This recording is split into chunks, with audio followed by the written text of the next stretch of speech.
It's like engaging with the green. It gives a couple of benefits. One, it could soak through the skin.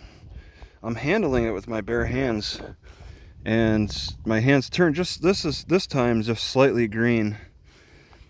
So I'm getting chlorophyll on my hands, which isn't exactly which I wouldn't say is a bad thing. And then making a tea out of it and drinking that, getting it inside and absorbing it through my digestive system is well, I mean, it hasn't really caused any problems unless that you don't count that one that I think it was a reed that I couldn't even pull.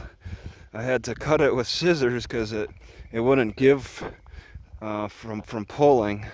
That was a mistake, and now I have a new rule not to consume grasses that apparent grasses that I can't pull.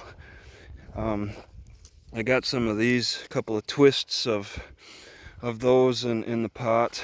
They haven't been bad, but I haven't really added the seeds so much. I have a little seed this time, just playing around with the different grasses, and that's all I'm focusing on are grasses. It's like they are the most available. Every so often I'll come across an herb, but grass is my staple. Grass is my staple tea. I'll have coffee maybe every other day, every third day, every fourth day sometimes. Not every day, but grass pretty much every day. It's so readily available, but that's good because if I'm gonna have it every day, then it's really good that it's always around so that I can always reach it every day. Not sure what the winter brings, I'll say for this area. Not sure what droughts bring. Droughts will cause a massive change in my habits. Not thinking too much about being in the Southwest desert, where about the only thing I could identify to make a tea out of was a Phaedra. And I did a Phaedra, and it didn't taste great by itself, so I gave up on it. And now I realize that I needed to combine a few other herbs with it. Like the grass is okay by itself, but it's much better with, well, say coffee or other herbs, milk especially. You know, when I experimented with that ephedra, I didn't put milk in it. I tried to drink it by itself, didn't like it, and gave up on it.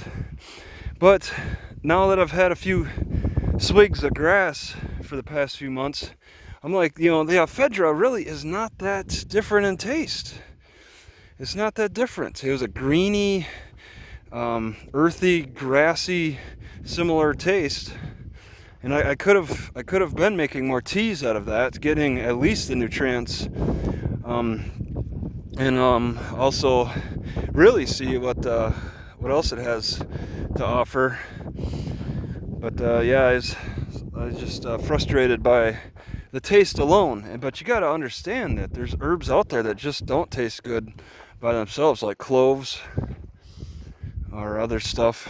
Some herbs just aren't very good by themselves, but they definitely complement other tastes. Star anise works best with other herbs.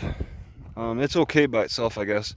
I'm not sure what. I mean, cloves is the best example for poor taste by itself. You got to mix things. Black pepper, I can barely. I give up on black pepper because of the stomach upset that causes. Mustard seeds, I give up on. There's some herbs that I have to give up on. I don't know how to combine those. But yeah, these various grasses are pretty rewarding.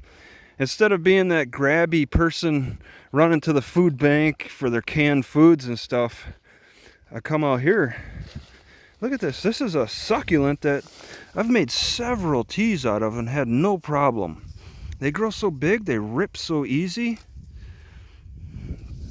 I think they offer good nutrients. I mean, my health feels pretty good. I think I'm putting on weight. my car is cut as like the tire is rubbing the wheel well of the car, and I think maybe that's because I'm putting on weight. But I try to get variety, and I mean, grass has variety. The big blades, the little blades, the segmented blades. A lot of good variety to choose from.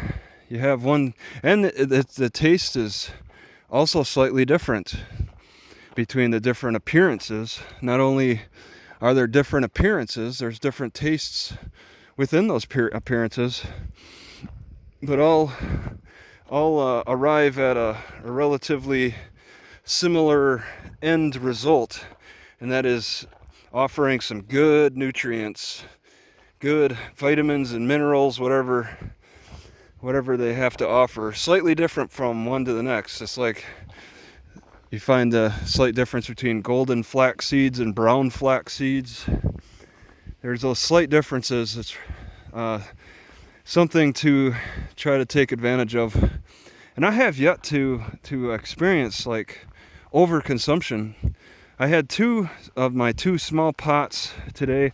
I'm gonna have another 2 pots. I have enough milk.